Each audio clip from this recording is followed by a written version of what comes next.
এইটো আইনগত এটা যেটো ব্যৱস্থা আৰু আইনগত প্ৰক্ৰিয়া সো আইনগতভাৱে তেখেতসকলে যেটো কৰিছে ইয়াত আমি একো ক'ব নোৱাৰো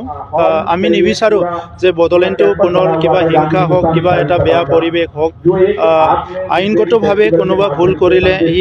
শাস্তি পাব ইয়াতটো আৰু আপোনালোকে জানে আমিও জানো কিন্তু মই হেতুকে বিচাৰো যে বড়োলেণ্ডত যাতে কোনো আৰু অশান্তি কৰিবলৈ নিবিচাৰে বা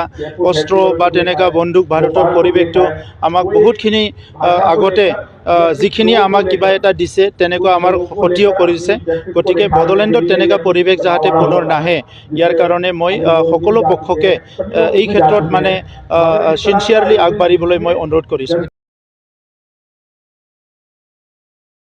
যদি তেনেকুৱা কোনোবা কৰিব বিচাৰিছে এটো বহুত দুখৰ বিষয় এনেকা কোনো কৰিব নালাগে এতিয়া শান্তি আহাৰ কাৰণে এই বছৰ 25 জন ল'ৰা ছোৱালী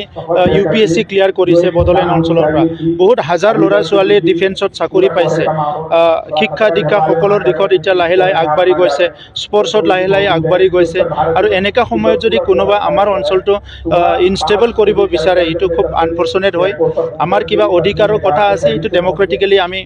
ফাইট কৰিব লাগিব সৰকাৰৰ লগত আলোচনা কৰিব লাগিব ইতিমধ্যে ভাৰত সৰকাৰ অসম সৰকাৰে তিনিবাৰকৈ চুক্তি কৰি বড়োসকলৰ প্ৰতি এই অঞ্চলৰ ৰাইজৰ প্ৰতি যেটো মৰম যেটো স্নেহ এটো ইতিমধ্যে সৰকাৰে দেখুৱাইছে গতিকে আৰু যদি কিবা লাগে আমি সৰকাৰৰ লগত আলোচনা কৰিব পাৰো আমি গণতান্ত্ৰিক সংগ্ৰাম কৰিব পাৰো বিভিন্ন কাৰ্যসূচী ল'ব পাৰো কিন্তু কোনোবা পুনৰ অস্ত্ৰ লওক এটো আমি কোনোদিনে নিবিচাৰো